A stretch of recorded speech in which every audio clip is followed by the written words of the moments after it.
Salut,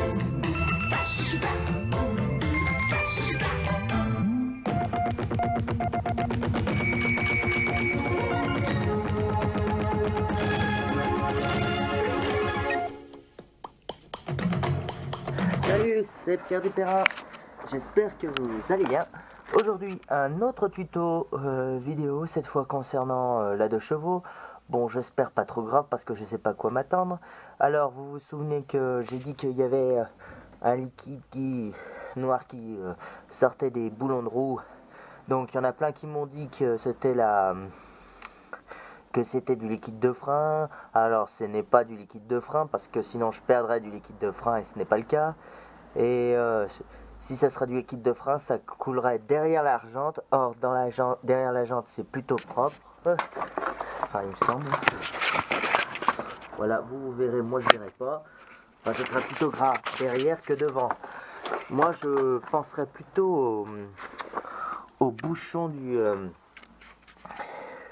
au bouchon qui cache le roulement de roue, en fait, qui se serait baladé, parce que quand je roule, il me semble que j'entends quelque chose se balader dedans. Donc, pour moi, c'est ça. Donc, on va voir ce qu'il y a, si on peut remettre le bouchon, si il faut le changer. On va voir de quoi on a à faire derrière ces trous.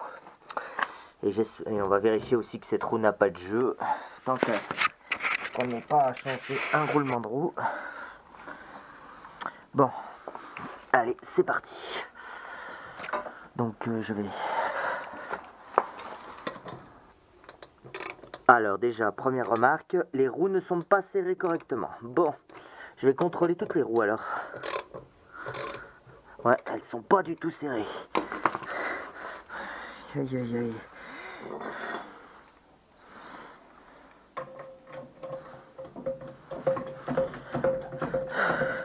Alors, ce cric n'arrive pas à faire soulever la roue de la 2 chevaux verte complètement. On va voir si c'est le cas aussi avec celle-là.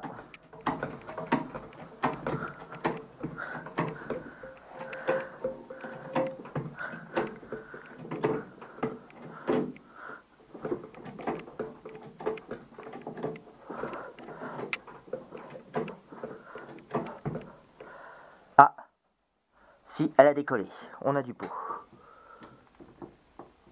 Ah, voilà. Vous entendez le...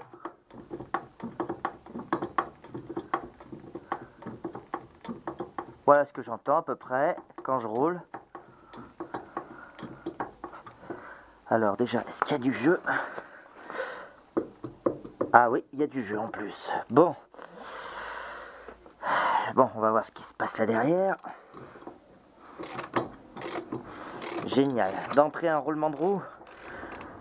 C'est simple. Toutes les voitures que j'ai achetées, j'ai pratiquement toutes changé un roulement de roue. La Renault 11, non pas la 309 encore, mais pas la 309. Bon, vous me direz, ni le Berlingot, ni la C3 non plus. Enfin, toutes les anciennes, à part la 309 encore. D'ailleurs, il faudrait que je regarde un de ces... Enfin, j'ai tâté les roues, elles n'ont pas de jeu sur la 309, quand je les ai tâtées l'autre fois. Bon. Mais déjà, les roues n'étaient pas serrées, donc je vais contrôler les 4 roues. Sachez que je n'ai jamais enlevé la roue, une roue de cette voiture jusqu'à présent. C'est la première fois que j'en enlève une.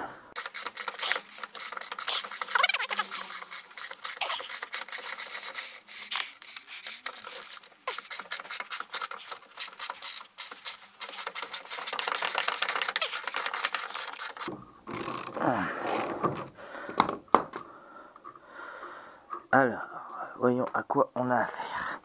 Attention. Oh. Ah, mauvaise pioche. Oh là là, le tambour est pourri. Le tambour n'est pas beau à voir. Bon, alors c'est pas le bouchon qui a sauté. Il est bien à sa place.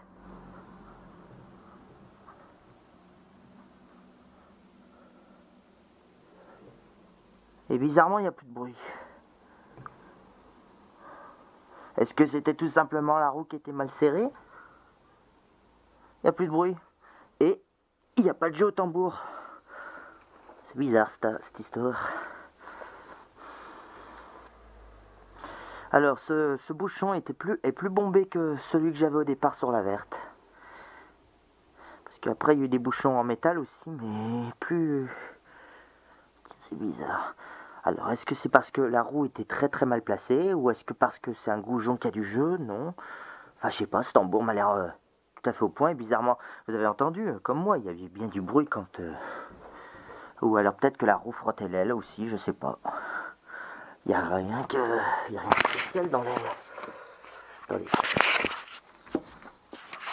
Qui dépasse.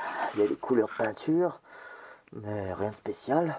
Peut-être la goulotte d'essence qui frotte, je sais pas. Pourtant elle a l'air bien placée. Non, mais je vois rien de particulier. À part le tambour qui a une sale gueule, mais qui a l'air d'être bien en place. Ouais, celui de la verte est en meilleur état, moi je trouve. Hein. Enfin, on va remonter tout ça. Fais voir. On va regarder la jante quand même.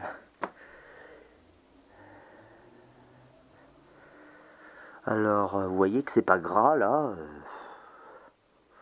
Donc, si on a de la graisse qui en sort, je vois pas d'où ça pourrait venir. Peut-être de là, je vois effectivement de la graisse qui ressort du tambour, effectivement. Du cache machin. Mais là, il n'y a plus de jeu. Donc, peut-être parce que je sais pas. La roue était tout simplement mal serrée. C'est peut-être juste ça. Bon, ben, là, je vois pas ce que ça peut être. Je m'attendais à ce que ce bouchon en fait se baladait là-dedans, mais là je me rends compte que ce n'est pas le cas. Et que bizarrement quand on enlève ça, est-ce que c'est pas quelque chose qui se balade entre le pneu et la jante? On va essayer de secouer la roue.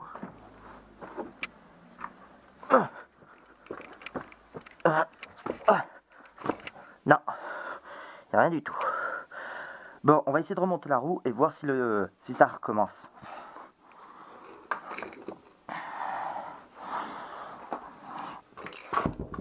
Alors, attendez. Je me souviens plus de la position des goujons. Alors voilà, là. Et les autres, voilà. On va essayer de mettre la roue et de la resserrer. Après, on va la refaire tourner sur elle-même. Voir si on entend quelque chose. Parce que moi, je vois rien d'anormal.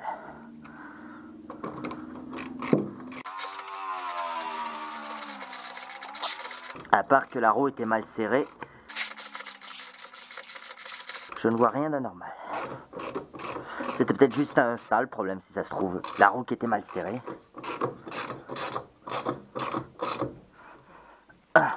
Allez, les trois autres, que je rapproche au maximum. Après, je vais faire tourner la roue dans le vide.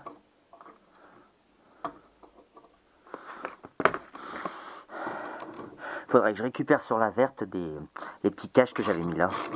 Ça lui irait super bien. Bon, il faudra du coup que je nettoie la jante, mais je me rends compte que cette graisse a un peu salopé la peinture. Fait chier. L'autre jour, j'ai regardé l'émission Wheeler Dealers France, où ils refaisaient une 2 chevaux camionnette, et ils parlaient de peinture à époxy. Je sais pas. Vous pensez que ça pourrait le faire sur cette 2 chevaux pour garder les jantes en bon état?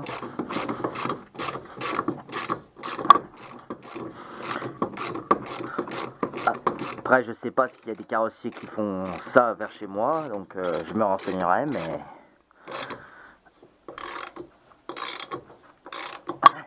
Ah, là, il y a un souci avec ce goujon.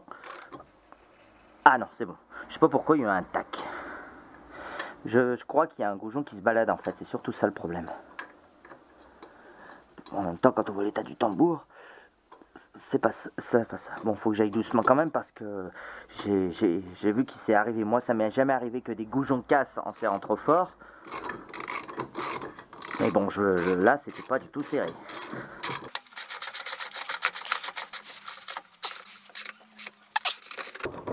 Alors...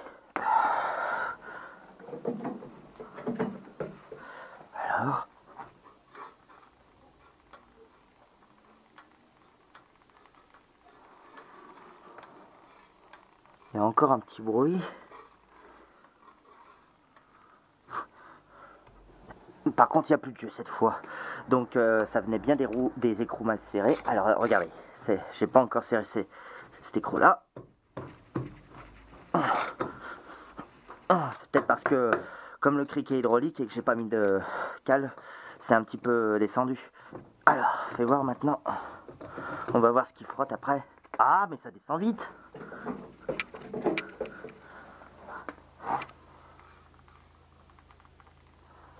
Bon, il y a une légère voilure, mais très légère. Sinon, le pneu continue, poursuit bien. Je vais voir derrière si je vois quelque chose d'anormal. Ouais, il y a une très très légère voilure, mais rien de bien méchant.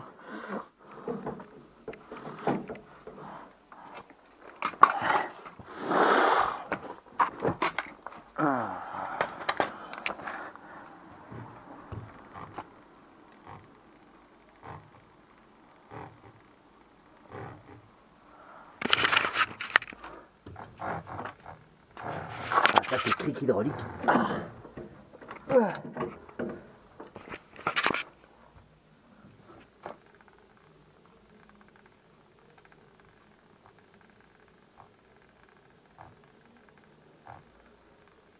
Bon bah moi je vois rien. Le problème était juste les écrous qui étaient mal serrés. Bon, ce que vous entendez, c'est le pneu qui frotte parce que le cric hydraulique descend en fait. Mais très très lentement. Bon bah sinon à part ça je vois rien. Bon. Bon alors je vais contrôler mes 4 roues, voir si elles sont bien serrées. Tant qu'à faire, parce que c'est vrai que celle-là était très très mal serrée à mon goût. Bon, maintenant je vais remettre la roue à la terre et serrer les roues correctement. Là je les ai juste rapprochées au maximum.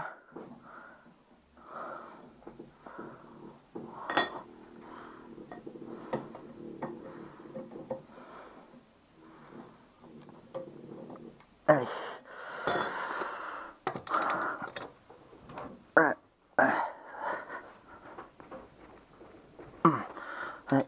Oula, la pression des pneus me paraît suspecte quand même.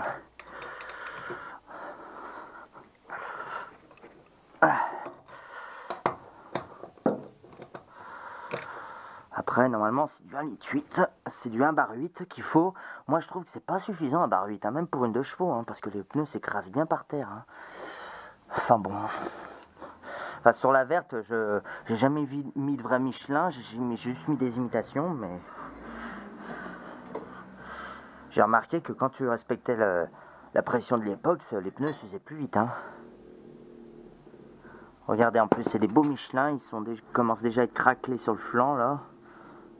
Et là, mais bon, je pense que ça peut le faire. Hein. Je pense pas qu'il est d'époque, celui-là. Hein. Bon, ce que vous entendez, c'est la suspension ou le cric hydraulique qui descend doucement, en fait. Voilà, de toute façon, je savais qu'il allait faire ça, il fait toujours comme ça, mon cric. Bon, ça, c'est rien, c'est mon...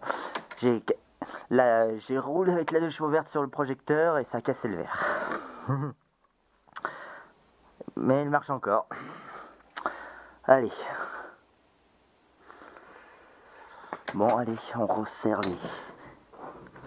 Donc, elle, c'est bon. Enfin, c'est bon. Ah. Elle, c'est bon. Et... Elle, c'est bon. Bon, tant qu'à faire, on va contrôler les 4 roues. Bon, j'ai déjà récupéré ça sur la verte. J'aime bien ces cache-boulons. Je préfère ça que les enjoliveurs, perso. Parce que j'aime bien les jantes à 3 boulons.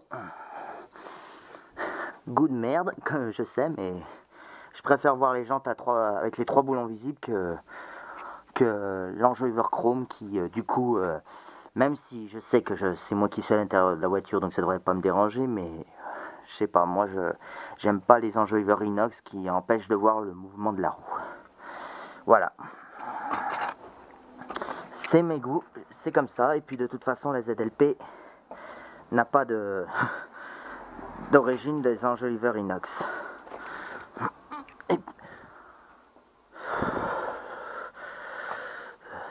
Mais bon, ces trucs chromés, ça devrait bien aller. Allez, donc du coup, je vais contrôler les 4 roues pendant que j'y suis. Alors, on va parce qu'on avait l'impression que proprio n'aimait pas serrer ses roues, l'ancien propriétaire. Ah bah si, celle-là elle est bien serrée. Il n'y a que celle-là qui me paraît un peu plus à retrait. Non, bien serrée également.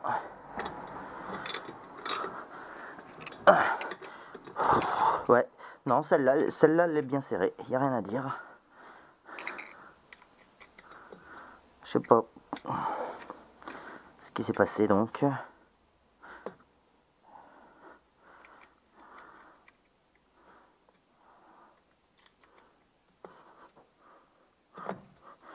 Voilà, je vais contrôler les 4 roues et les 2 autres roues et je vous reprends. Bon bah au final, les 2 autres roues, enfin celle-là était bien serrée, celle-là elle avait juste un seul écrou qui était mal serré sur les 3, mais c'est tout. Donc je sais pas, donc du coup ce qui s'est passé. Donc en fait mon problème serait juste la jante qui était mal serrée. Aucune idée. Enfin, en tout cas, même si c'est ça, ça explique pas pourquoi la graisse est sortie par là. Enfin bon, je sais pas. Est-ce que en frottant, des particules sont sorties de la roue? Je sais pas.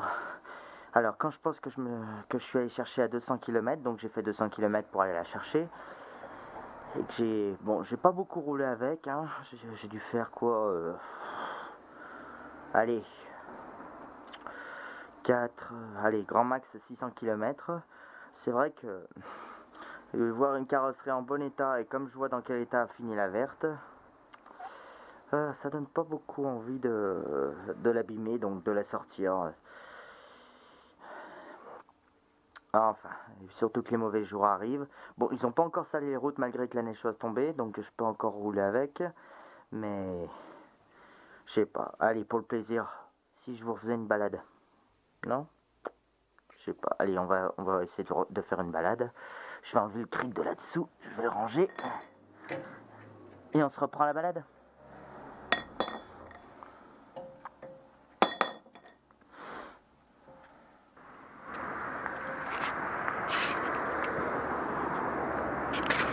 Bon bah voilà, donc bon, il y a eu un petit bruit au début, mais après c'est passé, donc ça a l'air d'être réglé mon problème. Le petit bruit dans la roue arrière, donc c'était bel et bien la roue qui était un peu déréglée. Bon, par contre il faudra que je nettoie la jante, je sais pas avec quoi, mais je vais essayer de la nettoyer en rentrant.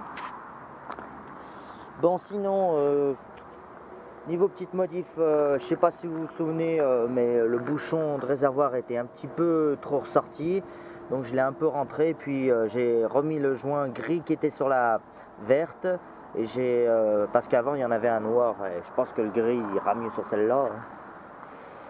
Voilà, et j'ai un peu renforcé parce qu'il était un peu beaucoup trop ressorti. Donc prochainement, mais bon, ça ce sera cet hiver. Donc, mais je pense pas que je vous filmerai. Faudra que je coupe là et que je rapproche maintenant que j'ai la cote des phares rapprochée. Voilà, la plaque d'immatriculation, bon bah je vais encore la changer parce que je me rends compte en fait que les butoirs sont placés de façon après 61, mais bon, moi je les préfère écarter comme ça et remettre la plaque à peine plus large qu'il y avait. Voilà. J'ai commandé, je ne l'ai pas encore reçu, mais le chevron sans le cercle. Oui, j'en ai plein qui me disent de garder ce chevron, mais bon, je pense que ce chevron ira mieux sur une 2 chevaux grise. Celui-là, il va, je pense, être exposé dans mon garage ou chez moi, je ne sais pas. Pour les rendre légèrement plus discrets, j'ai repeint le contour des clignotants en bleu. Et normalement, je dois recevoir aussi des petits caches inox qui vont aller autour. Après, j'hésite si ces caches inox, je les laisse en inox autour pour faire années 60, ou alors si je les repeins en bleu pour faire clignotant discret, vu que presque personne n'aime voir les clignotants sur ce type de 2 chevaux. Et je dois recevoir aussi une baguette de dessus de capot. Voilà. Ça, c'est pour plus tard. Bon, ça sera pas des tutos là-dessus parce que c'est juste des clips à la con. Voilà, sinon à part ça, je pense qu'après, bon, raccourcir les phares, ça sera pour cet hiver. L'embrayage centrifuge, ça sera pour cet hiver aussi. Le volant aussi, ça sera pour cet hiver. le refaire correctement. Et qu'est-ce que, comme vous dites, ah oui, je ne sais pas si vous avez remarqué au début, mais il y avait le pot d'échappement qui allait jusqu'à derrière. Donc moi, comme le pare-choc est plus fin et que je trouvais que ça allait pas avec le style, j'ai préféré opter pour une sortie courte, c'est-à-dire la sortie avant la roue là. Bon, je sais pas ce que vous en pensez, mais bon, moi je préfère voir l'échappement sortir de là. Le seul truc qu'il faudra que je fasse, c'est enlever le cil en bloc qui reste, que j'ai oublié d'enlever. En plus, il était cassé, c'est pas moi qui l'ai cassé, il était déjà cassé. Enfin voilà.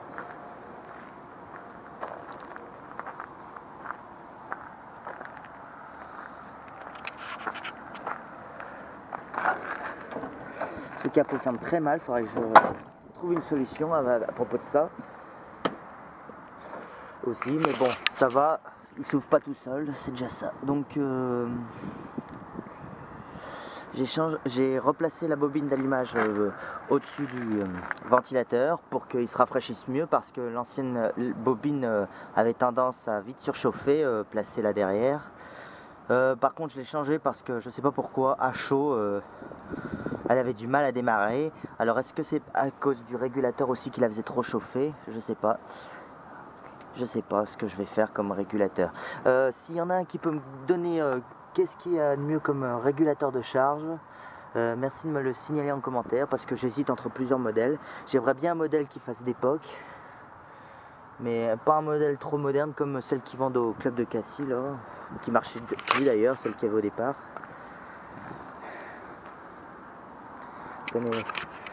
Attendez, maintenant que la bobine est chaude, je vais voir si elle démarre mieux. Attendez, il n'y a pas de vitesse. Normalement, non.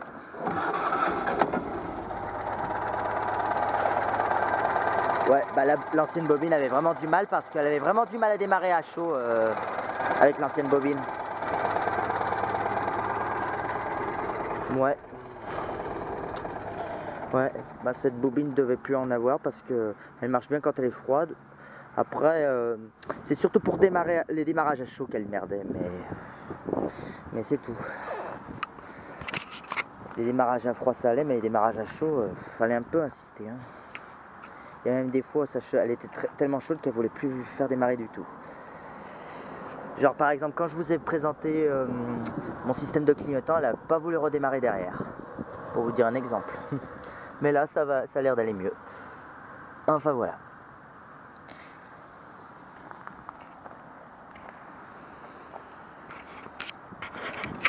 Allez. Hop là.